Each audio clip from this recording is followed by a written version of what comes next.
All right. Welcome, everybody who is joining us today. Welcome, welcome. As you are joining, go ahead and put in the chat your name and the location where you are. We'd love to see a global community coming together on these calls. It's so beautiful to see that. And I am Jocelyn Mercado, and this is Shakti Malan, and she will be our first speaker today. So we will get started in just a few minutes.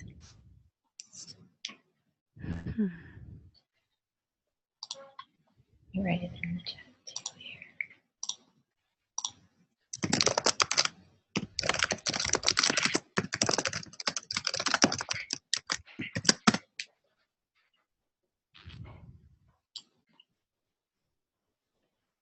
Okay, so I just put a note in the chat, and I'll tell you as well, everybody, as you're joining, go ahead and put your name and your location in the chat so we can see where everybody's calling in from.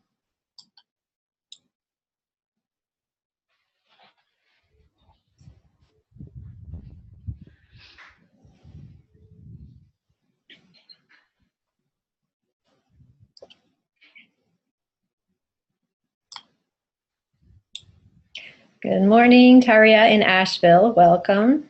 Welcome, Renee in Toronto. Welcome, Jill from England. So glad to see you back again here today. Welcome, Hani Gregerson. Hopefully I'm saying your name right.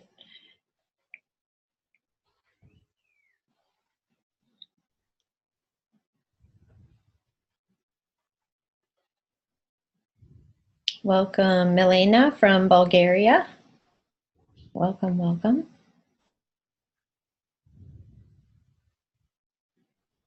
Yeah, we had such wonderful Q&A sessions yesterday. I'm really looking forward to that again today. We had some really, really fantastic questions.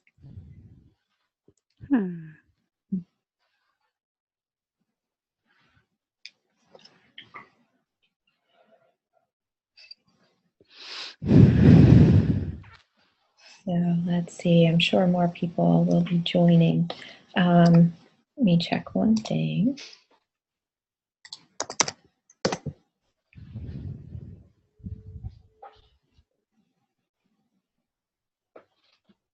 Just checking one thing on my technology side here, and we'll get started in about 2 minutes.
Okay, so again, encouraging everybody as you sign on to put your name and your location in the chat. Love to see where you're calling in from. I'm just finishing up one thing over here on this side, and then we'll go ahead and get started.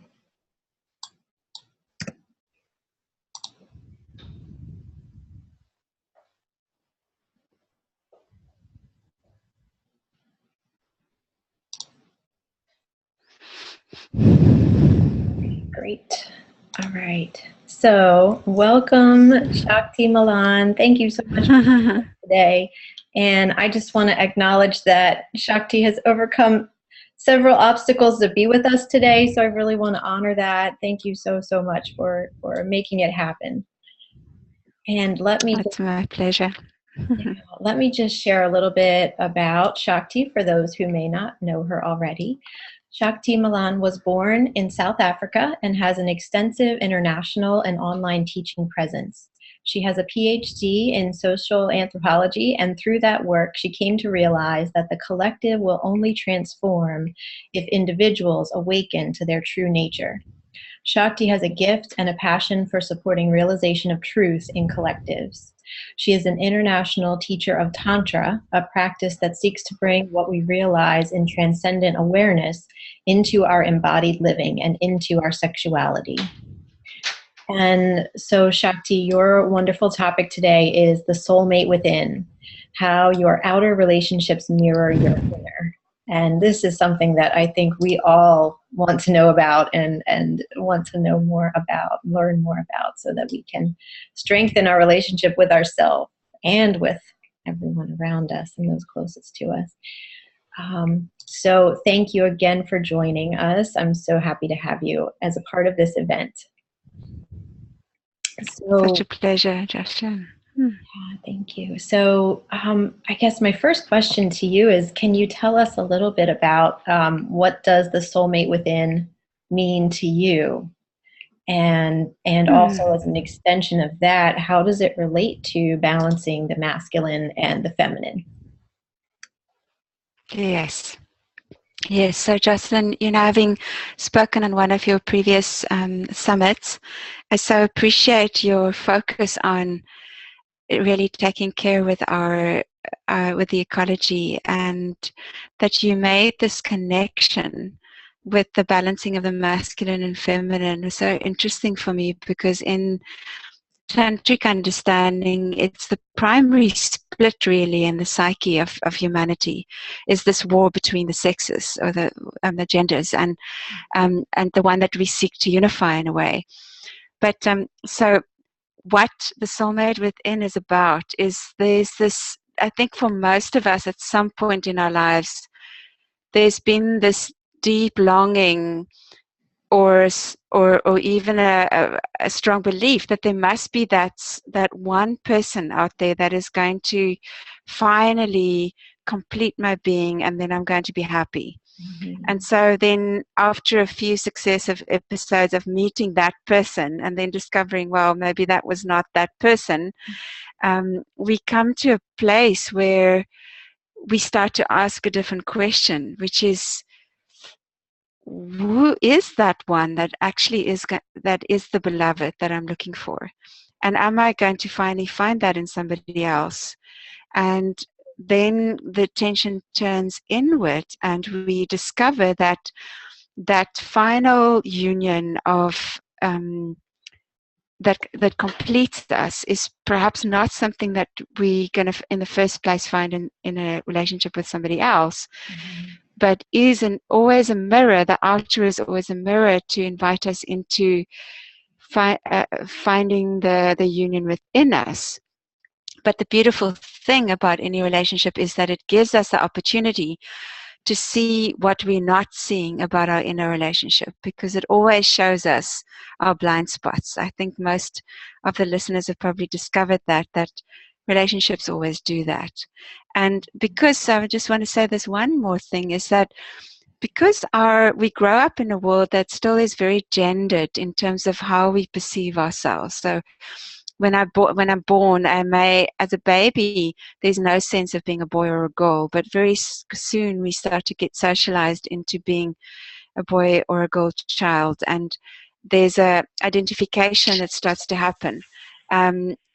And so the opposite gender tends to be the unconscious part of the relationship dynamic. So the gender becomes identified with, so there's a difference, of course, between being a boy or a girl and the masculine and the feminine, right? So most of us are born in one particular gender, and some people choose to change their gender or have two genders. But that's different from the fact that actually all of us have within us both the masculine and the feminine. However, that existence of both tends to be unconscious to some degree and projected out onto the outer relationships where we then try to find our fulfillment. And so for me, it seems clear that part of what will end war on this planet is if we start to recognize the ways in which we have projected onto others that they're going to fulfill us and complete us. And then actually start to have a look at what is it that I've projected onto another, and can I find that in myself? That's a short summary of what I mean by the soulmate within. That finally there is a soulmate, there is that beloved that is going to complete us, but that one is actually an inner phenomenon. It's a coming home to ourselves. It's definitely just so true that we need to have that. We need to be able to find that within in order to be happy in many ways without, and in order to be in right relationship to our partner or our spouse or those, key people in our lives. So regarding how our outer relationships mirror our inner, then can you say a little bit more about that? So I just want to say, just to acknowledge that I'm sitting in the middle of one.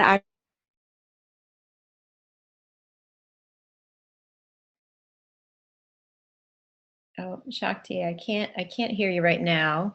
I think your connection cut out. When Can you hear me? Can you hear me? It's the strongest wind I've ever experienced.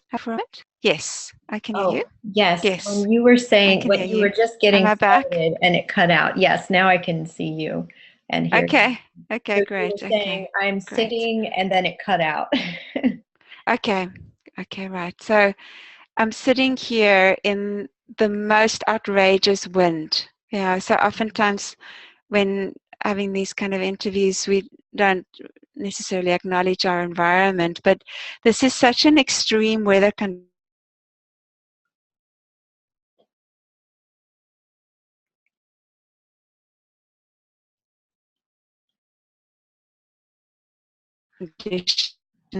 that I'm in. And I've been, is it cut up? Am I back? Yes, I think so. Okay, I've been so go ahead. I've been so aware that this weather is speaking to something that's happening on the planet at the moment, which is that there is a war going on inside of us. And the reason why why self-hatred has become such a kind of like a disease on this planet is because we have not been taught how to love ourselves. We've been taught to project the beloved out onto another, and then to make a whole huge romantic story about how the other is supposed to fulfill us. And then when they don't do it, they don't live up to our expectations, that's what creates the wars. And so I think there's such a big purification that actually needs to happen in the psyche of humanity to come back to taking responsibility for our own choices and for loving ourselves. And one of the first steps is to start to see that what is happening in my outer relationship life is a mirror of what is happening inside of me. So I'm gonna give you a little example because it helps to demonstrate it. Many years ago, I met this wild, dark man that I fell madly in love with. It was in a dark pool at night, and it was a completely one of those irresistible attractions. And the relationship didn't last for very long, but it took me an enormous amount of time to get over the relationship. I couldn't stop thinking about the man. And then eventually at some point I realized that this man had a quality that my father also had, which I call the Dionysian archetype, is this man that is um, so free in his sensuality and very gregarious, very artistic, and can typically Dionysus is kind of depicted leaning back while the nymphs are feeding him grapes. You know, it's that kind of archetype of the masculine. Mm-hmm. And I had, as a child, a big judgment of this quality in my father. He was a writer. He was also an academic, but he was a writer, and so he always had this wild bunch of writers around him. And so I judged that quality in my father, and so that which I suppressed then got manifested for me in this lover that I had this irresistible attraction to. And in the split second one day, I got it. Oh my God, this is a quality in me. The Dionysian archetype, this charismatic, sensual quality of the masculine, which I completely had suppressed because I developed the academic, right? The linear, strategic academic, but not the lateral, the quality of the masculine that can draw the masses together in essential enjoyment of life. And the moment I recognized that I had projected that quality onto this man, and because I was not willing to own it in myself, I basically couldn't let go of this man. And so the moment I recognized, I saw it, I saw what I didn't want to see about myself, which was actually a positive quality, which I judged. It's like that irresistible attraction dropped away. I stopped drawing into my life that particular quality of men, and my life trajectory actually changed from being very academic to opening up to doing the work that I do now, where I do hold space for large groups of people to get in touch with a real embodied sense of being able to love themselves. And so that was the beginning for me of starting to recognize how in every relationship, especially when I find the relationship difficult in some ways, it's mirroring for me something about myself that I haven't fully owned or seen yet. So that there's always this projection work that is involved in relationships. What am I projecting onto somebody else that I'm not willing to see in myself? Yeah, I what's coming up for me is that, definitely in my relationship with my husband, and I'll just be, very open and honest, we're in the middle of a separation. We're getting separated now. So there have been quite a number of differences. But throughout it all, certainly the things that just really kind of made me most angry or get under my skin the most are I come to realize are the things that are also a quality in me that I either don't like or haven't faced, as you're saying. So it's very interesting, very interesting. And the reasons for the separation, of course, are much bigger than those than those things themselves. But Yeah. it's so true. It's so true. But Jocelyn, there's also something, I mean, just feeling into the situation that you're in, of how something like a separation can actually bring out a necessary fight. Like sometimes there is a conflict that's sitting there, which if we avoid it, like I can just see in my own life, I recently have had such a big series of really having to look at the childhood conflicts that I wasn't willing to face, the ways in which things happened that wasn't okay, but I didn't allow myself to get angry. And so then when we can face these moments of disillusion and conflict in a way where we allow ourselves to feel the feeling, that is actually part of the healing. That's part of the bringing, paradoxically, I think it's part of bringing together the masculine and feminine, is getting honest and real about what's here, and not avoiding it anymore. Yeah, definitely, definitely. Yeah, I feel that deeply too, the influence of things that happened with my father in my childhood that are also present in my husband. It's It's very interesting who we choose. And then, what we avoid, like, okay, I'm just going to not see that, or I'm not going to feel that, because we think that that's what it means to be in relating. But then there comes a point where the relating demands of us to actually get more honest about what's here, so that we can evolve. And then sometimes that evolving means we grow apart and it ends. Mm-hmm. Yeah. Yeah. But to more fully accept what has happened in the past, or what's a part of us, to be able to look more closely at it. Yeah, definitely. So you have mentioned that you work with 3 levels of integration of the masculine and feminine. Could you talk to us a little bit about that? Yes, I thought I'd like to just bring this in, because you phrased the summit so beautifully as being about the integration of the sacred masculine and feminine. And for me, that level of the sacred masculine and feminine is so beautiful. I love that level.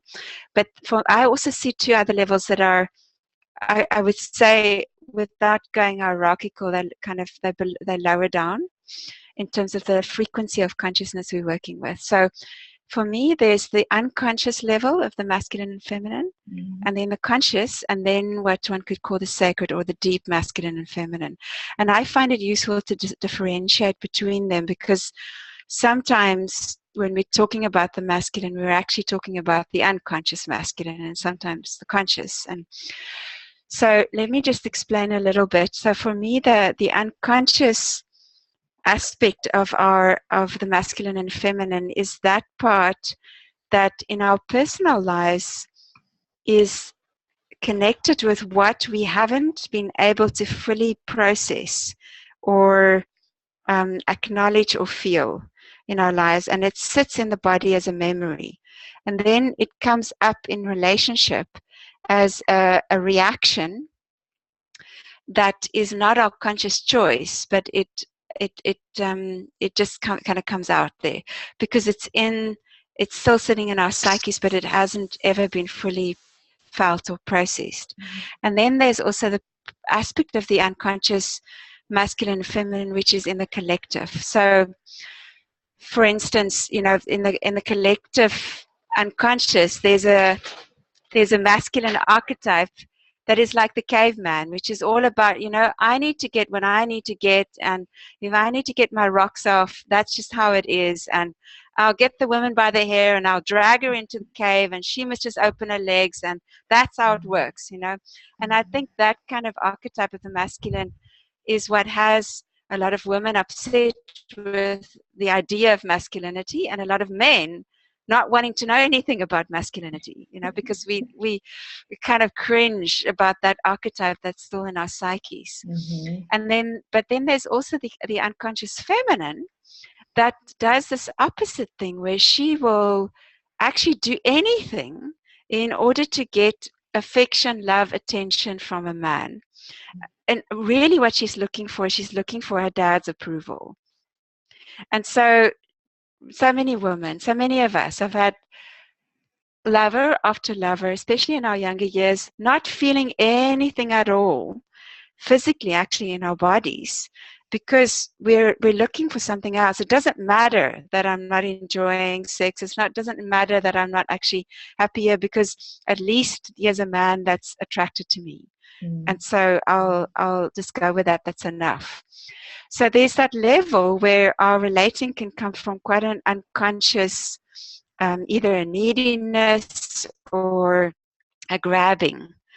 But then there comes a time when we evolve enough so that the masculine, for instance, will start to say, okay, well, maybe it's not enough to just get what I want, but I feel like I want to start becoming more skillful now. And so the conscious masculine in us develops skillful action. This we can see in lovemaking. So the wanting to become a skillful lover that also brings pleasure and enjoyment to our partner. But we can also see it in developing skill in our ability to execute a project, becoming more and more sophisticated in the way that we do our work. That one-pointed focused quality of the masculine, where we can focus on something and without a whole lot of energy wasted, get to the point of what we wanted to do, which in a project like what you've just done, yeah, Jocelyn, you actually need to apply that a lot. There's a lot of specifics you need to get in line. Then there's also the conscious feminine, where, interestingly enough, the feminine discovers at some point that she actually has a body that can feel, and that it may be important to inhabit this body and to start to feel what the body is feeling, that the body has its own intelligence that can be consulted and that we can move by. And also the intelligence of the heart comes online. So the conscious feminine starts to tune into those two levels of intelligence, whereas the conscious masculine works with the intelligence of the clear mind. Right, so as opposed to that unconscious mind that's very reactive. What that means is that she starts to become clearer about her desire. What does she actually want? And she starts to move according to that. Mm-hmm. If the feminine is not clear about what she wants, things get very muddled up. Then there's a third level. So there comes a time when the feminine gets so good at knowing what she wants that if she stays just in that mode, she's actually going to become quite self-indulgent. Everything becomes about more pleasure, more experience, more enjoyment. And the conscious masculine develops his skillful action to a point where his mastery can start to become very destructive, because it starts to become about, what next can I conquer? What tower can I climb next? And this is in our evolution as human beings, the point where we have to watch it, because we can start to destroy the planet because of the level of skill we've developed and because of our mastery at creating experiences we want. Yeah. And so here's the point where now we start to be invited to develop into the sacred masculine and feminine, or the deep masculine and feminine. The shift here is from an egocentric interest or focus to an expansion of awareness. The deep feminine starts to become aware that my body is not just this body, but this body. So this wind that is blowing through this land that I'm living on, that is bringing these massive fires, is actually part of my body. The people, the animals that are moving through this land is part of my body. There's not that sense of being separate from life anymore. The heart that is beating here that I'm interested in is not just about my family. It's about the family of not only human beings, but all the creatures that live on this planet. And my heart is beating for that bigger movement of life itself. The deep masculine develops the mind to a place where it's no longer about what can I accomplish with my skillful action, but actually that I drop into such a level of stillness and such profound consciousness that anything that is of self-interest starts to fade away, and I open up into the universal mind. And so each one of us do have access to the ability to tune into a much higher frequency of intelligence and wisdom that is available here, but it only comes when we drop the self-investment, the attachment to the personal identity. And then that expansion happens where the masculine can now open to possibility beyond what we can see with our 3D awareness. And the deep feminine can start to open to a state of heart intelligence and body intelligence that connects all of us in one movement of life itself. Wow, this is so beautiful, and I'm finding this so interesting, because We often speak of kind of what's happening in our world, the violence, the destruction of the environment, these big crises that we're seeing as largely driven by, patriarchy and the negative masculine. But what's so interesting about what you just said is that so you said that once we reach the conscious masculine and feminine, then if we go too far in that direction, both the masculine and the feminine have these negative qualities come up, the masculine wanting to conquer and dominate, and the feminine wanting to be, like luxury and comfort is kind of what I got from that, and wanting to, everything to be pleasing all the time. So it's both of those that are causing the state that we're in, really, Yeah. really, it's not this is just really striking me because it's not so we want to blame things on the masculine in some ways, right? And that it's just not true. It's not true. It's all of us together and Absolutely. all Yeah. aspects of all of us. So then that deep masculine and deep feminine that you described are really what we can all work for and strive toward, having both masculine and feminine within each of us, to strive for that deep feminine that sees the interconnection between all things, and to strive for that deep masculine that can access a higher consciousness. That we can all do both of those to kind of help us drive our world toward the new paradigm that we need to achieve here. Yeah, Jocelyn, interesting enough, I would say it a little bit different. For me, we need to work on all three levels, right? So we need to become aware of what's in the unconscious. Because if we don't know our shadow, if we don't know all those characters that are lurking there in the background and actually are planting the bombs, while part of us is doing something very pretty and conscious on the front side, that is it's not enough. We do need to be in touch with the unconscious side of us as well, and the conscious side, because I think all of us have seen areas where we may have developed a high level of consciousness on some level, but actually we're not in our bodies. Actually, we're not very good at one-pointed focus. Actually, we lack skill in a certain area. And so for me, it feels like the development has to happen on all three levels. And it's useful to be aware of where you're at on the different levels. And of course, all the time, things come up on all the levels. It's not like you get to a stage where now you've got the unconscious, ticked. And why? Because we're tapped into the collective unconscious. The work is never going to finish. And if we think we want to try and get somewhere with this, we might as well relax and enjoy the ride. Start not taking ourselves so seriously, but becoming willing to see our shadow with a little bit more humor, while at the same time seeing where we need to develop skill.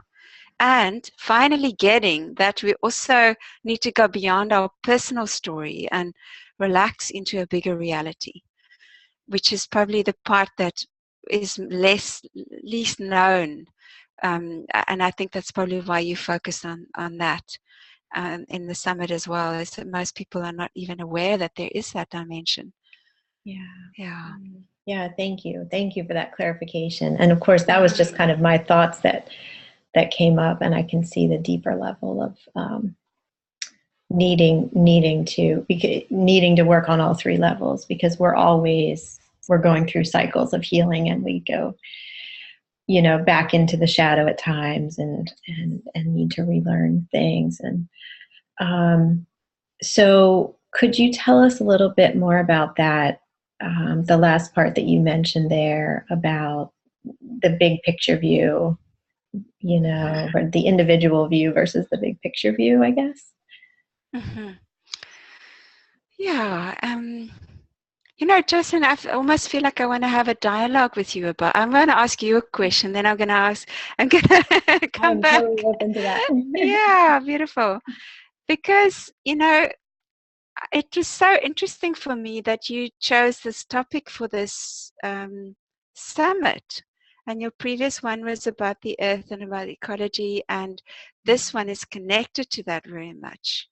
And so I almost feel like I want you to say a bit about what you see there, because you're, clearly in your perception, you're seeing the connection between the two. Yeah. Between the bigger picture of what's happening in the environment and the relationship between the masculine and feminine. Yeah. Yeah, my thoughts on it, and my inspiration for creating this definitely came out of the previous summit, the Heartbeat of Mother Earth Summit.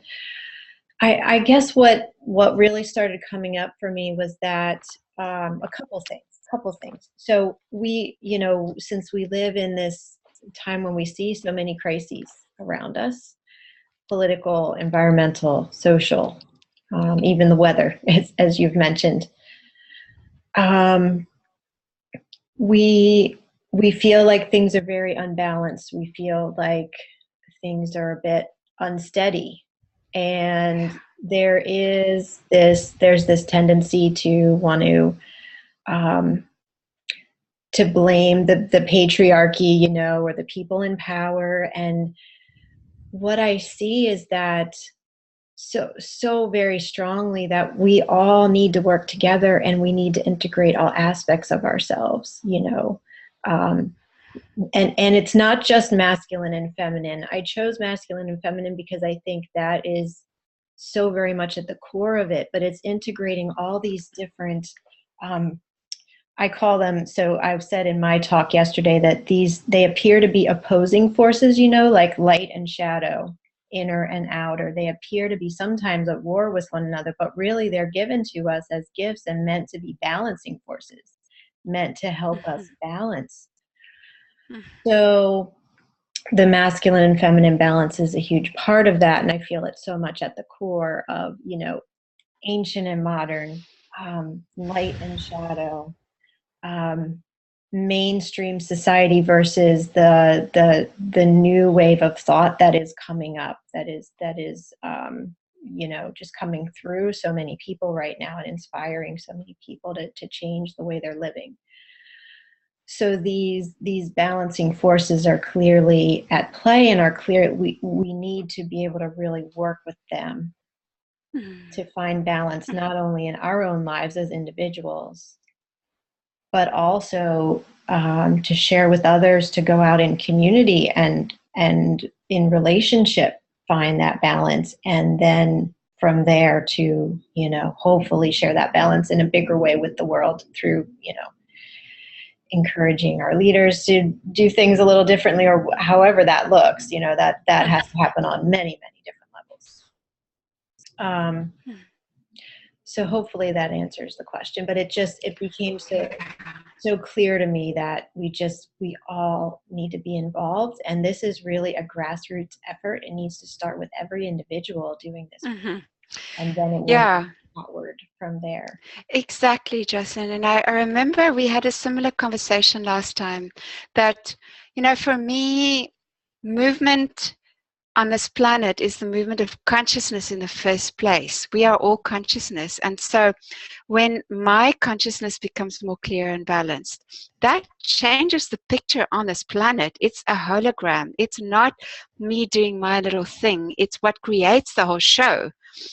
That's how I see it. It's like the work that we do as individuals to acknowledge the war that is going on in us, between the masculine and feminine. Get real with it, feel it, be present with what's there.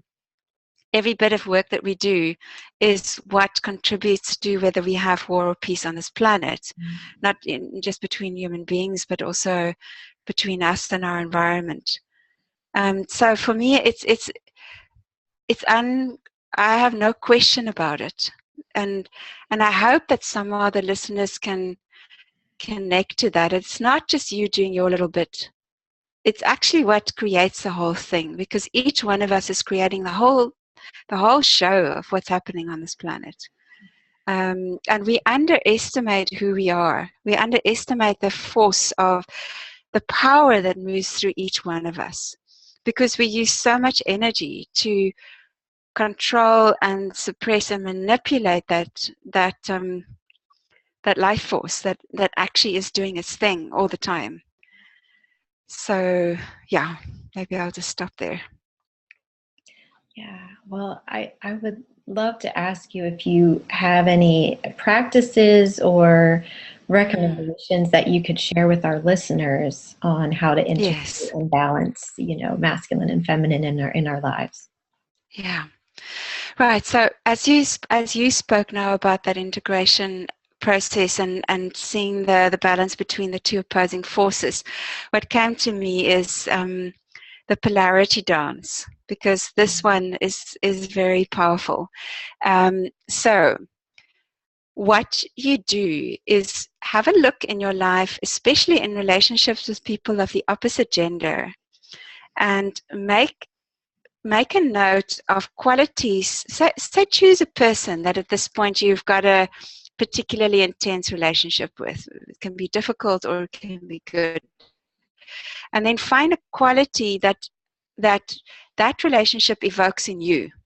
Okay, so for instance, let's say I think about this Dionysian man that I mentioned that I was in relationship with many years ago, and so the quality that he evoked in me was actually uh, becoming wildly passionate, like not forgetting about all the rules and just doing whatever felt delicious for me. Then once you've got the quality, then you find the opposite. And so the opposite quality is often that part that we're not aware of. So one side or the other side of a polarity we're often not aware of. And this is what creates the conflict, is that we want to be good and not bad. We want to be light and not dark. We want to feel peace, but we don't want to feel our rage. We want to be seen in this way and not in that way. And that is what creates a whole split on this planet, also between the masculine and feminine. So first thing, identify the polarity. Passionate, excited, and the opposite of that could be quite stern and disciplined, right? And once you've got the polarity, then you start to dance it. So I'm going to quickly demonstrate. So if I were to, I'm shifting to the side, and now I'm standing here and I'm becoming the very stern and disciplined one. So I've got my rules and I do things this way, and this is just how it is because I'm a good person, right? Then I shift to the other side and I become, oh, but I'm so passionate. Oh my God, I just want to break all the rules because this feels so good to be alive. And all of this is just nonsense in any case. But I'm very stern and strict and I know how I do things. Oh, I'm so passionate. Oh, yes, oh, yes. But I'm very stern and strict. Oh, I'm passionate. I'm passionate. I'm stern and strict. I'm passionate. I'm stern and strict. I'm passionate. Stern and strict. I'm passionate. I'm stern and strict. I'm passionate. I'm stern and strict. I'm passionate. I'm stern and strict.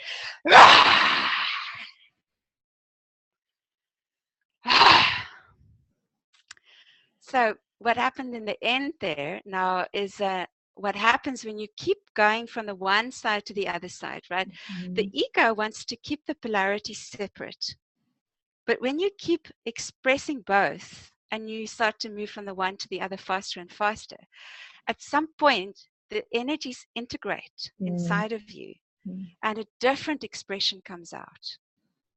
So I don't know if you felt that in the end there. There's something happened inside my body and my psyche. Yeah. And suddenly there was a different energy that came through. Yeah. That's when they integrate. So the polarity dance is the beautiful way of becoming aware of where there's a split in our psyches, owning both sides, and then moving towards a very spontaneous, organic integration of the polarities. Yeah. So for me, and if we're talking balancing, then that refers also to the invitation always to see where we are creating a separation and how we can integrate the two. Yeah, yeah. And so would you recommend doing that? I would think we'd need to do it more than once for each polarity, right? Probably gets easy, you probably get fuller integration if you do it more times. Well, you know, what more tends to happen, Jocelyn, is once you've done one, so I may have done that one with this particular person, and then I find, oh, now something else comes up. Actually, there's another aspect that was underneath that. And then I'll do a polarity dance with that. Okay. Yeah. Okay. So yes, the practice continues. It's actually remarkably fast and effective in terms of the shifts it brings, but you have to actually make the gestures and the sounds, because that way it comes all the way into your emotional and physical body as well. Yeah, the embodiment of it. Yeah, I can tell that's very powerful. Yeah. Very powerful. Thank you for sharing. Definitely. I can share many more practices, but that was just the one that came now. Yeah, thank you so much. Thank you so much. So, we've talked about doing individual work, and then we've talked about how that kind of impacts the bigger picture. So, would you say that when we can find more harmony, we can do this work to bring that harmony between masculine and feminine within ourselves? Does that radiate out into the world? Does that have an impact on the big picture? It absolutely does. I mean, let's just have a look at a few qualities that are there in, say, our unconscious dynamics. The unconscious feminine can be extremely manipulative. So one thing I've discovered about the feminine is that her strategies for getting what she wants are so dumbfoundingly complex that there's no way the masculine is ever going to be able to make sense of it. She will always find a way to, befuddle him into getting whatever she wants. Do we think about that when we think about, patriarchy being the problem? So there's that quality of being manipulative with our energy to get what we want, which if we can start to own that quality and start to see, where do I manipulate life force? Where am I manipulative in relationships? In the seeing of it, it starts to change. And in that, a whole bunch of energy gets released. Now, I could also look at the leaders of the world, economic leaders, political leaders, and say, oh my God, they're so manipulative. They're showing one thing, but they're actually doing something else. And I could put all my energy projected onto them, but actually I'm not owning that quality of manipulation in myself. Now, the thing is, those leaders cannot do what they're doing if we are not constantly and ongoingly in the collective unconscious creating those patterns. The patterns are being created by what we're doing. That's what gives the leaders the power to manipulate on the scale that they're doing it. And I can use a different example for the masculine, but just to say that we have to take it seriously. Whatever it is that we're blaming our quite extreme leaders for that are there out there in the world, have a good look and see, what is it pointing to in you? And what is it that we have to clean up in our own lives? Yeah, because we're all kind of dreaming it into being together, right? We're all in that. We are. Space. Yeah. And then that quality of the masculine where, he becomes so enamored with his own skill and his own ability that he totally loses touch with why he's doing this in the first place, which actually takes him out of relationship. And then it takes that wake-up call of like, all right, so then if you're going to keep doing this thing that you've become so good at now, and then at some point, are you going to maybe get bored because you've become completely detached from the feminine, like a machine that just does its own thing, and there's nothing of the feminine? And so that recognition in the masculine in us that, okay, well, even though I've become such a monster good machine, like in the movie The Matrix, there is more to life than that. But it takes that willingness to break our own codes, because we get so attached to them, to the ways we do things, all of us. Yeah. I'm curious what you would advise for women who, or I guess, yeah, women who know that they're kind of in that unconscious feminine that you spoke about earlier, where um, they know they want to be in a relationship, they want to have love, but they might not be feel comfortable asking for what they really need, because I feel that so many women are in a situation like that. What would you recommend? Yeah. It's such a big it's such a big difficulty for women to get to a place of learning to recognize even what it is that we want. And so I think possibly a first step would be to acknowledge that, to acknowledge that, and even to that step towards the vulnerability of saying, so I'm with a potential lover, I'm on a date, and saying, gosh, I'm really aware that I'm so enjoying your company, and there's a part of me that really feels kind of a little out of my depth. Like I don't really know exactly. If I were to ask you what I want, I'm not sure that I would really know exactly what to ask you. And so the acknowledgement, rather than trying to hide it, trying to hide that I Mhm, don't really know what I want. mhm, Um, and then I think you're pointing also to that um, this dynamic where we as women can oftentimes like override what we're actually experiencing because we're getting something else. So a man's paying attention to me, so therefore that must be good enough, and I'll give him sex because he's giving me attention. And I think with that, it's just, again, it's just starting to notice that um I'm basically reinforcing the a deep-seated sense of not having any value. mhm. Right, so this is a very, very deeply ingrained pattern for women, for men as well. But women, because you're talking about women, we have it's such a primary orientation in our lives that we're not worthy.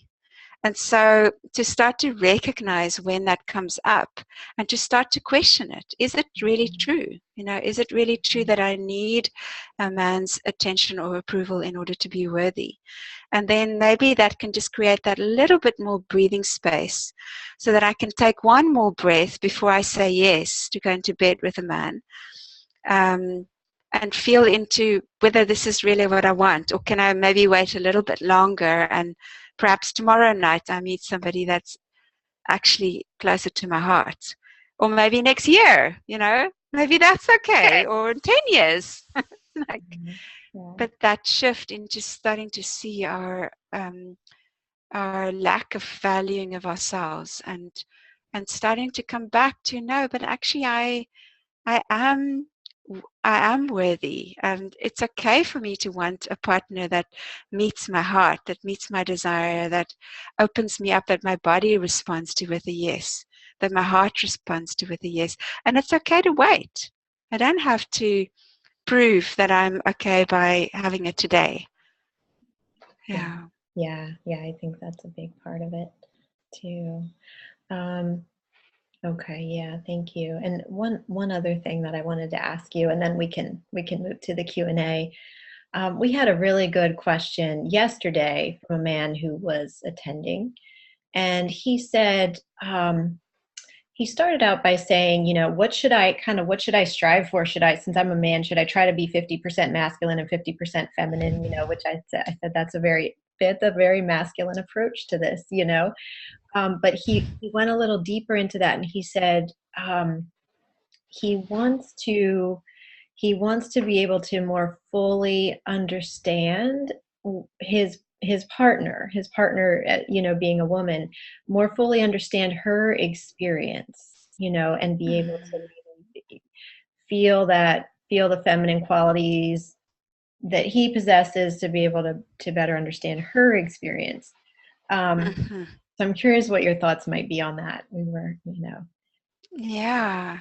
It was Okay, very I've got a lot to say, but I'll try and keep it succinct.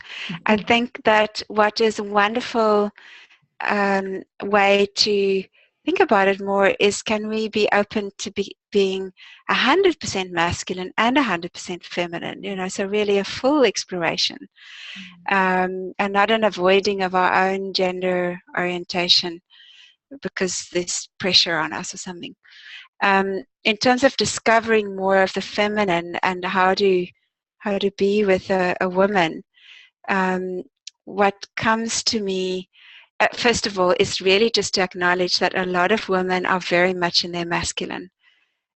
Also when it comes to lovemaking. And so I often get this complaint from men, is that they want to make love tenderly and deeply, but the women are driven. Like, can we just get to this orgasm now and get it over with, right? So it's to acknowledge that both are there in both, and then this can sometimes require a conversation. There actually, later on I'll mention it, but there's a little ebook that I've created that has some beautiful practices in. It's called Meeting Your Inner Soulmate, and that book has beautiful exercises in for that you can do with your partner to become more aware of these dynamics between your feminine and masculine and their feminine and masculine. So that's one side of it. But then say hypothetically that this man is with a woman that actually does want to have a man touch her in a way that opens her up to more sensation. So then there's a beautiful scene in the movie Bliss, which I often think about for this, is the sexologist says to the husband, first of all, if you want to learn how to touch your woman, we have to have an agreement here that there's not going to be no ejaculatory orgasm for the next 2 weeks. None whatsoever. And you are going to learn how to touch yourself, as in touch yourself, love yourself, how to touch this body. And then he sits him down and he plays a piece of violin music. He's got a violin and he's playing this beautiful, just this one chord at a time. And he's having the husband listen to that chord. And then he says to him, now you go home and you touch your woman like that. And then you see the scene where he completely slows down, and he's just like almost imperceptible, the touch. It's so minimal, the contact, and with so much feeling that it almost feels overwhelming, the intensity of it. So the total slowing down, the tuning into the heart of your partner, tuning into your own heart, bringing connection between your heart and your hands, and then letting that guide your touch as though you're playing an instrument, but bringing all your devotion and your dedication to your touch, as opposed to trying to get somewhere or trying to create a reaction of some kind, a sexual response or whatever in their bodies. Right.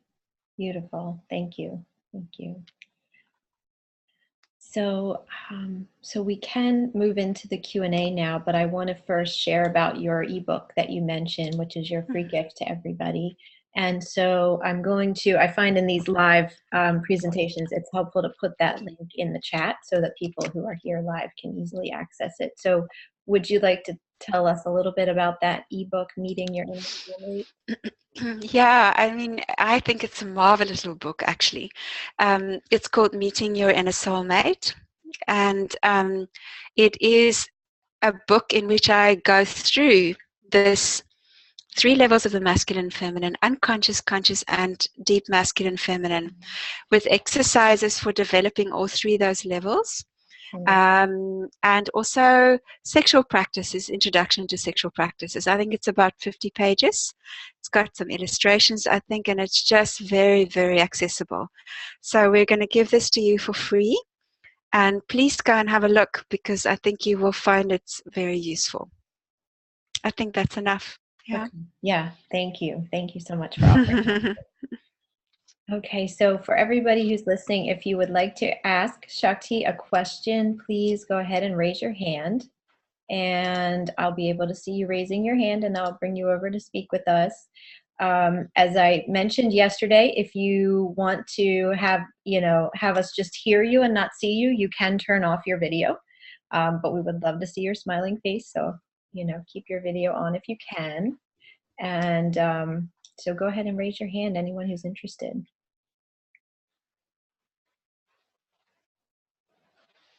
Monique, if you would like to raise your hand, that would be so wonderful, because you had a really beautiful point in the chat, and I would love to just go a little deeper into that with you. So totally up to you, but if you want to, go ahead and raise your hand. Mm-hmm. There she is. Okay, Monique, we're going to bring you over to talk with us. Okay. Hi, Monique. Welcome. Well, how are you? Good. How are you? Good, good. Well, it comes to me that we're thinking so much. We're thinking, and in the process, we're forgetting to being. And this is really all I wanted to share. And you had mentioned I want to read your comment in the chat, that you said, I'm really enjoying this conversation, yet the thought just came to me that all our inquiries and conversations are pertaining to the identification with a separate self. And I took that to mean versus the universal consciousness, where we're kind of all creating together, right? Yes. So yeah, I have one quick thought on that, and then I'll let Shakti, go ahead and speak. I'm just thinking that we do want to, in this event, we want to provide useful and practical ways, for individuals to deepen into these ideas and these practices. So there is definitely some focus on the separate self in that way, so that people have actionable things to take away. But it is important to look at the collective consciousness, the universal consciousness too.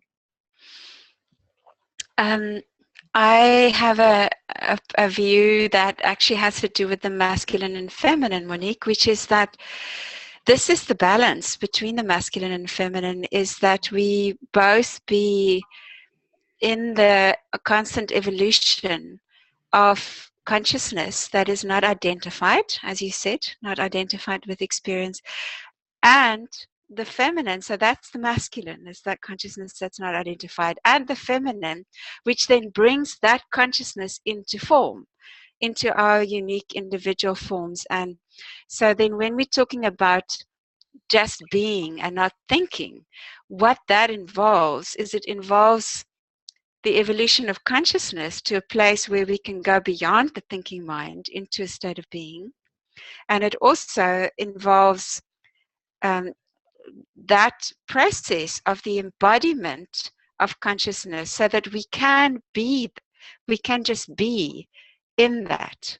And so, there's there are different levels of looking at the feminine. You can look at, on a certain level, it looks like the feminine, she creates the Maya. So yes, it's separation and the individual and all of that. And there's also just the movement of the feminine as such, which is life continuously and eternally recreating itself, never standing still. But we do have both of those. We've got that that's unmoving, and we've got that that's eternally moving. And so I think your inquiry is probably just speaking into that ongoing conversation and lovemaking between the masculine and feminine, at that kind of like, this is the dance at the end of the day between the two. Great, wonderful. Does that address your question? Oh, what you were yes. you were looking for? Okay, well, wonderful. Thank you for coming on and asking it in person. We appreciate that. Thank you. Thank you. Have a wonderful day. Okay, we have one more person with their hand raised. And let's see. Okay, I'm going to bring you over. I know your first initial is coming up as I, and I know we had she spoke to us a couple of times yesterday with some Really beautiful questions. So welcome. Hi, how are you? How do you say your name? I want to get it right. Yes, I'll try my best. I yet have to meet another human being with my name, so it's that unusual. It's not well, I'm from India. It's not an Indian name at all. Okay. Iktisam. If it Iktisam. okay. Yeah. Okay. Thank you. I have to. Thank you so much. I mean, I can't thank you enough for this amazing platform you've created. I just want to kind of, if I had wings, I could just want to fly out there and give you a big hug. Oh, thank Uh, and unfortunately, I had missed most of your interview because I only managed the first 15 minutes and I had to go and pick up my daughter from school. And then I literally came back when you were ending in the last 10 minutes. So I'm going to obviously see but just to, you can see the recording. I mean, it's sort of part of it is still a question because I think yesterday I did share that I had this sort of like I had this sort of amazing hair. Imagine just a lioness's mane. That's basically what I had till 10 days back. And there's this huge impulse to shave it all off. And I think I've driven everyone crazy around me because nobody can understand why would someone do that. And I was a psychosexual therapist as well. So, that last bit which I got when you talked about, getting the sort of slow love making and the anticipation, I really get that because the minute it's a part of the therapy when you ban the sex and masturbation, boom, they all started feeling, oh, we want to go, we want to go. So, that makes sense. It's always the opposite of what you're talking about. And slowing the love making and slowing everything down, just sort of enhanced, all the sensations and pleasures and everything. But again, that's so much in the head and you just lose the body part. So coming back to it on a more personal front, I think I'm really battling this whole thing within as to what is going on inside. It's almost like towards the end when you're saying almost, am I trying to merge my femininity and masculinity in such a way that they are actually the same? I somehow get that feeling that I am almost trying to be one with that within myself. And it feels, I've really given this hair thing such a thought because I know it's a huge step. I mean,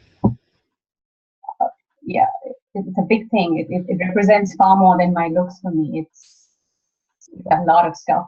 My identity, everything goes with that. But I am just driven. There is something spiritually going on and it just feels I've got to do it. And then the only thought that comes is, what am I? What is it with the femininity? Because I don't know. I'm really confused here. If you could help me, I don't even know what question I'm asking. I think my confusion is because of what Gary said yesterday. That perhaps I'm going towards the masculine side of me, and I'm like, no, I don't want to do that. If that is about showing up, because I've been very inhibited, very incredibly inhibited, and the hair I think was so much of me that I could shy away. The hair sort of prevented it, not prevented in a way, sort of protected me a lot. It gave me a lot of shielding. I don't know what it is, but I think it's also got to do with attachments. Perhaps I'm just ready to let go of everything, and I think that's where it is.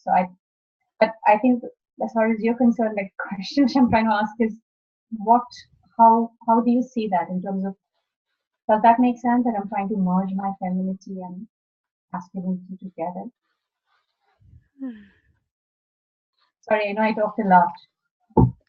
I've got something to say about that. I do get the feeling that there is a level of that happening for you there. But it's a very organic, natural thing. It's not. It's part of a spiritual evolution. And there is also something about the exposure. The being naked in, as you said, that there is this place in you that wants to be more willing to be seen in just who you are. And so having your head shaved is a very, it's being willing, it's an expression actually of tenderness in a way, vulnerability. Yeah, and one thing that I also just want to mention here that people often don't realize is that the feminine is actually not that interested in what she looks like, because she changes all the time. You know, if you look around at the expression of the goddess, and she's creating 100 million things on this planet, the face of life is constantly changing. And so are our faces, so are the expressions of who we become. I mean, there was a moment, kind of a heightened moment of awareness in my earlier years where I was making love to a man, and he actually at some point said to me, I'm not really coping here because you have so many different faces, you know, that come in the lovemaking. And I started to notice that is actually, it's a more true expression of the feminine, that she doesn't care so much what she looks like, you know. It's because the expression of who she is keeps changing. So there's not this thing of like trying to keep this one appearance. And so something of that kind for me feels like it also happens when you just shave off the hair. You know, it's just like, well, here I am in the full nakedness of who I am. Yeah, thank you for that. I think that is pretty much what I feel. I think what you just said about looks, I think when my daughter is 16, so you can imagine what she's going through. I kind of think, oh my God, is this going to be trauma which I'm going to have to pay for later on in my life? She's going to say, it all happened because you shaved off my head when I was 16. And she's got like hair up to the waist, you know, and like I'm having all these sort of strange things going through my head with that. But what you just said about tenderness, and you know, when you were talking about the changing faces, you know, 20 years back, um, I used to talk to the moon a lot. I mean, I don't know, it was something very weird. I used to do this before I got married, and it's only recently, in the last few months, there's something about the moon which attracts me again, and it's almost like, you know, when you talk about faces, and I was thinking phases of the moon. And there is something about that as well, that when it's full and when it's Yes, no moon. And I don't know, when you exactly. said We have all faces, those I'm thinking phases. faces, yeah. And there is Yeah. something about the moon that right now is very magical for me. And there is something very deep. I mean, I was sharing yesterday, I don't even know where all this is going because I'm so not in this zone of this whole area is such an unfamiliar landscape for me. I just feel like I have regressed. Like I feel like I am now in sort of kindergarten and I'm starting and I have no idea what this project. I'm feeling lost. I'm feeling excited. I'm feeling so young and naive. And for some reason, I think that's another thing about this hair. I feel when I've got this cut, and I know some people say, "Oh, you're looking incredibly young now." I said, "No, that's not true because you know that hair was definitely something." But I'm feeling that I can't seem to explain that. I'm just feeling really, you know, what you talked about your topic. You know how your outer relationship sort of mirrors the inner. So I'm actually thinking maybe I'm feeling so young and not young, like childlike, like I don't know anything, like innocent. So perhaps is that what is sort of in a way being reflected in my outer demeanor now? God knows what it will be if I shave off my hair, but whatever. Could be, and it's a beautiful quality to be in touch with, that innocence, that childlike, not knowing, wonder place. Beautiful place to be in. I would treasure it if I was you. Thank you. Yeah, thank you so much. Thank you for your question. I hope you'll get to see all the workshops today. Thank you. All right, now Anne Marie is raising her hand. So Anne Marie, I will bring you over. Another question here. Okay. Hello. Hi, welcome, Anne-Marie. How are you? How are you? I'm fine, thank you. I am here again, Yes, welcome. but I really want to say hi to Shakti because I've spoken to her before, and I am an avid follower of her work, and I just kind of wanted to touch a little bit on the fact that I'm a little bit nervous because my face is showing up. I didn't even expect that. Anyways, but Shakti, um, I really wanted to know, and I think this would probably clear up a lot of stuff for people who's listening today, especially since we all living in a kind of male dominated kind of mentality. Um, I think we having problems kind of figuring out what this whole feminine quality is. And based on the masculine concept, we seem to want to put like a face or a picture. We pull to have it in a kind of masculine mindset way. But we really want to know, I think it's good for us if we kind of familiarize ourselves or reacquaint ourselves with what it means to be feminine. Anyway, so can you kind of clarify that a little bit? Sure, Anne-Marie, thank you for the question. I'll say a few things.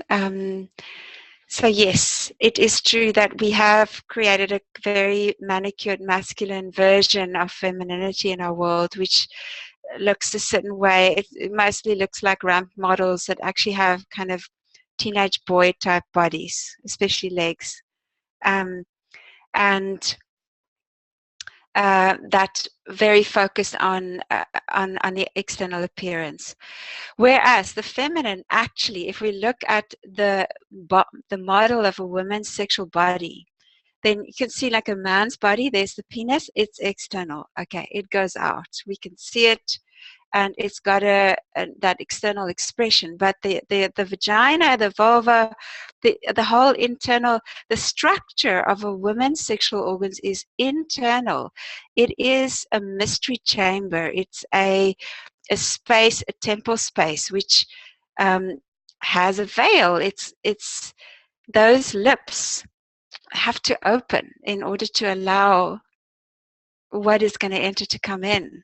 And so the honoring of the fact that there's an element of the feminine which actually is internal, hidden, and veiled, and only reveals herself when she says yes to opening.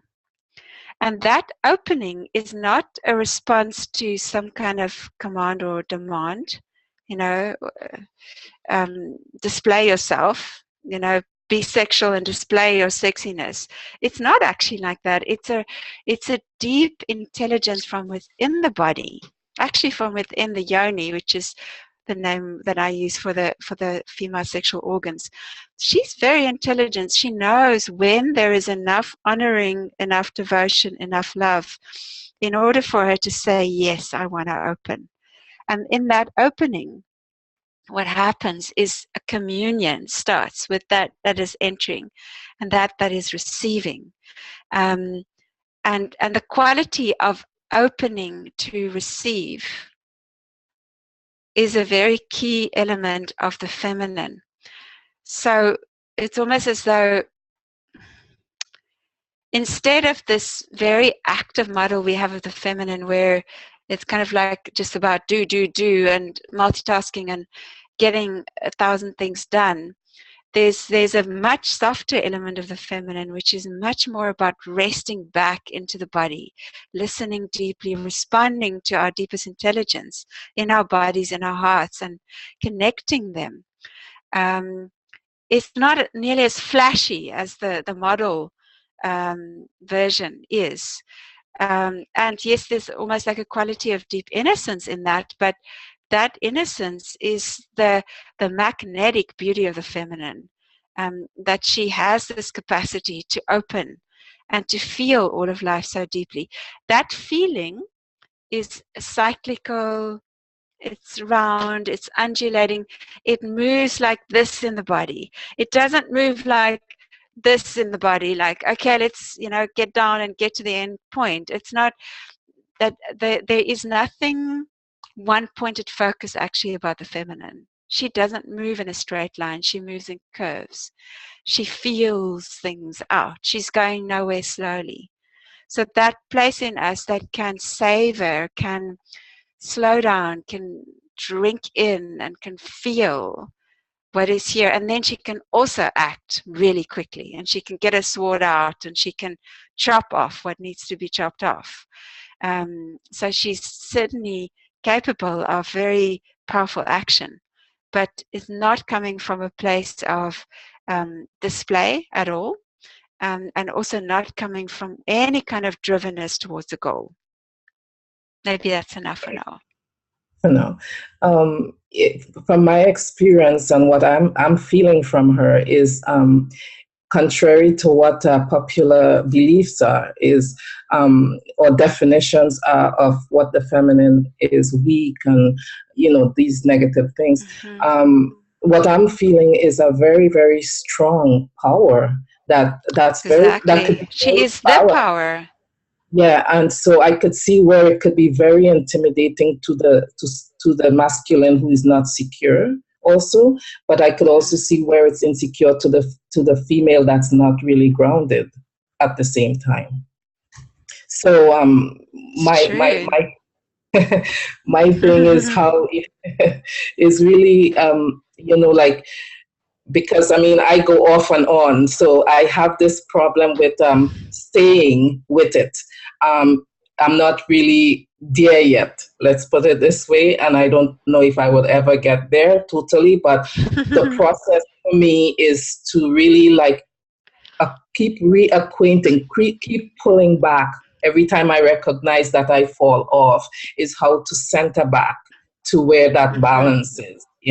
And I mean, like, listen, I've touched on a lot of different concepts as far as trying to learn to figure out and center my own energies, including, as I said yesterday, Kundalini. I even look at Nam. Shakti Nam. There's a lot of different modalities, meditations, visualizations, a number of them, even massages, a number of them. Creativity is a big one for me. This is what I told Jocelyn yesterday about my intention. Uh, my vision is really to have a healing center and integrate some of those modalities. So thank you very much for your work. But the thing is, Anne-Marie, the one thing is, I'm hearing a question behind the way you're saying this, and Yes. this is the thing, is that there are all these beautiful modalities, yes, and actually, at the heart of the feminine, we don't Yes. really need modalities. We just need Right. to come back to a deep trust of the wisdom inside the body and the wisdom Yes. inside the heart. So that Yes. is coming back to our power, is to keep, it's like softening all those tentacles that want to go out there and be in control and appear in a certain way, and Right. just come home to what is here. What am I feeling in my body? What am I feeling in my heart? Can I just simply stay with that? Absolutely, totally agree, because as we have spoken before, I don't know if you recognize me, but I do. I mean, I have had a crisis, if I, for lack of a better word, a crisis with when I turned 50 with sleeping problem, and the crisis was coming back home to the self after dealing with children and husbands and friends and the whole shebang, giving so much of myself, but how to come back home to me and figuring out what does Anne-Marie want. And this is where the crisis and the healing process for me started, is really coming back to home, to ground zero, as you would say, to figure out, well, what it is am I really feeling, what it is what do I want? What is my purpose here? What am I trying to say? How would I like to express that? So, I mean, putting all those things together and really staying and really refusing, actually some very challenging things, like because sleeping problem is a very tricky thing, because you go to doctor and they would say, I want to prescribe you something, and I had to be very, very courageous to say, no, I would like to try to resolve this on my own, still staying within my own feeling body and trying to figure out what needs to be done here, and listening to that.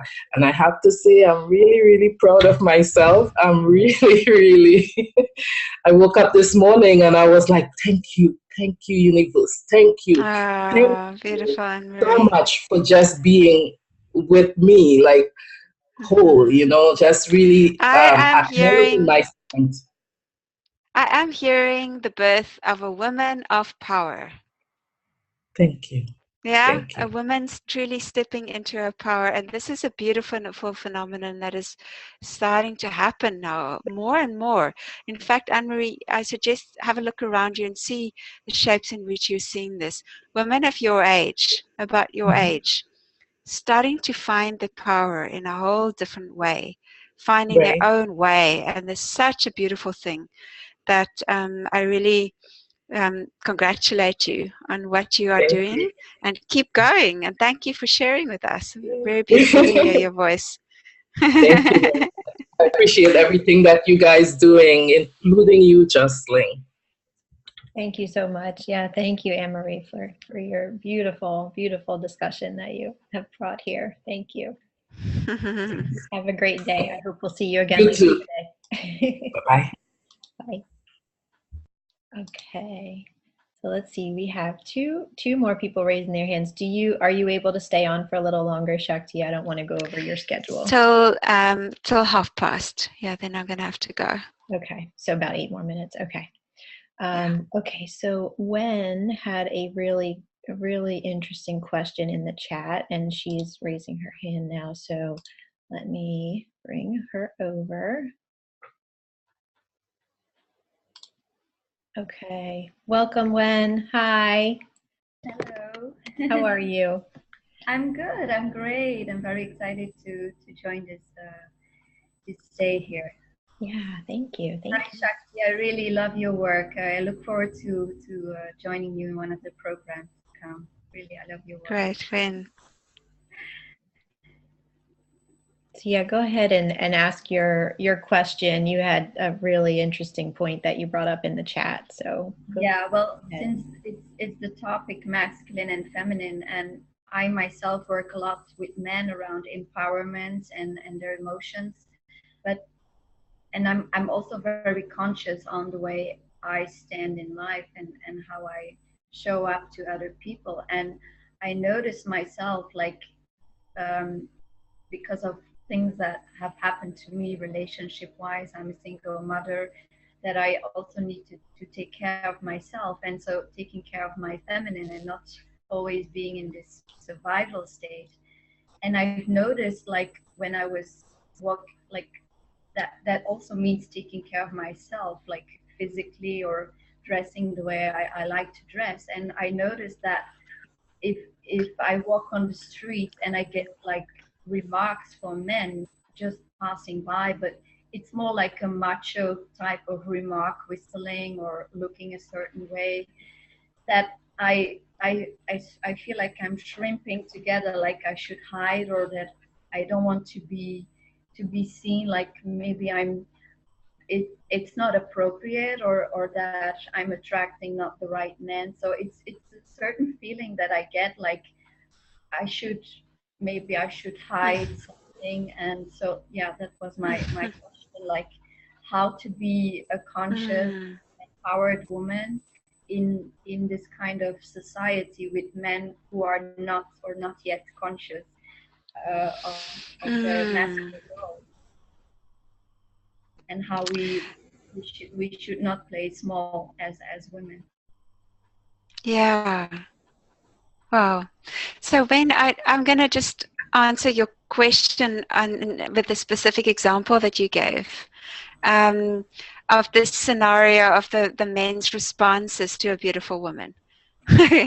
So, and I so understand what you're saying. I've definitely experienced that myself, and I hear it often from women, the concern that if I'm getting that response, it means something about me, and what do I need to do then about myself so that I don't get that response from men? And my answer at this point is probably not going to be what you expect, which is those men are in there to the degree that they're able to, are acknowledging you. They're acknowledging your femininity and your beauty, and they're moved by it. So if you're shrinking away from that because something in you goes, well, did I do something now to create the wrong kind of attention? You're actually denying your own power. You're stepping away from the full embodiment of who you are. If you turn towards the man and you say to him, you know, I just want to thank you for that acknowledgement. You know, we just turn to him and say, thank you. I tell you, 95% of the time, it's totally enough for the men. Totally more than enough. Like, they don't expect that acknowledgement, but when they get it, it so makes their day. It's like they wanted to show you that they see your beauty and that it touches them. And if you simply just turn to them and say, thank you, they're not going to ask another question. There's not going to be another, like, something going on. But if you turn towards them or away from them with this, like, what do you mean? Like, what do you want from me?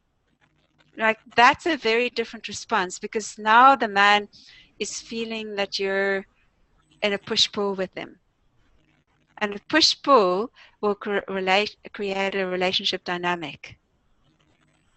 Whereas if you're just being clear and saying, thank you for acknowledging me, or just, you know, nodding, it's actually completely deflates whatever in the man was ready to start building up, you know, rallying up a whole second line of response, which is going to be kind of a bit more of a teasing of you, because you can see that you're uncomfortable with his acknowledgement of your beauty. But if you just accept it, oftentimes it's enough. Yeah. Well, I guess if it's done like in a respectful way, it would be interesting to see if you reply like that. But not many women like to be whistled at like a dog or something, you know. That also Yeah. And you can find a response to that. Like a friend of mine did this once. I watched her. It was so gorgeous for me. Some man whistled at her. She walked straight up to him. She started to ruffle his hair, and she said, "Good boy." You know, just like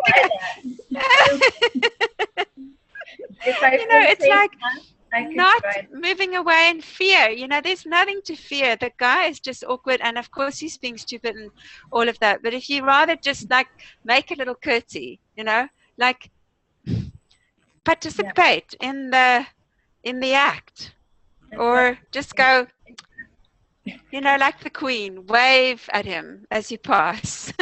But don't shy away from the acknowledgement of your own beauty, because at the core, believe everything that he's doing, he's actually just deeply in love with the feminine, and he doesn't know how to say it and how to show it.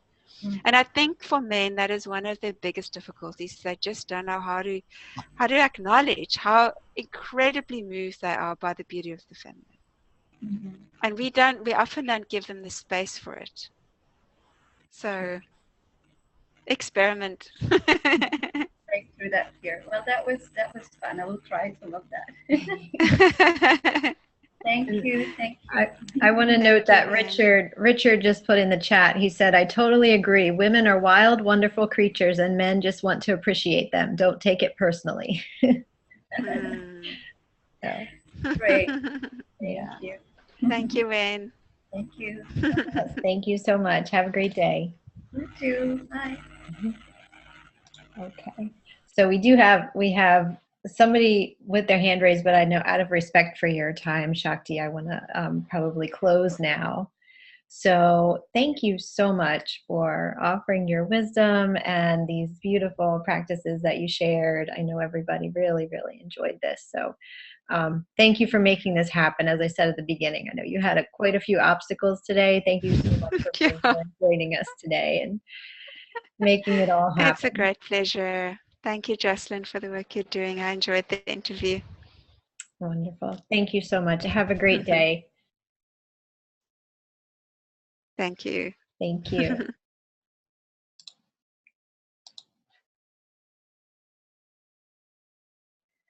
Okay, so everybody, if you are staying on, please just leave this window open. Boyson Hodgson of the Mankind Project is our next speaker, and he'll be on in about 30 minutes. So go ahead and just leave this window open. I'm going to put a sign up that says we'll be back at 12 noon Eastern, so you don't have to close down, you don't have to end the meeting or anything. You can leave this window open and take your own break and come back in a half an hour.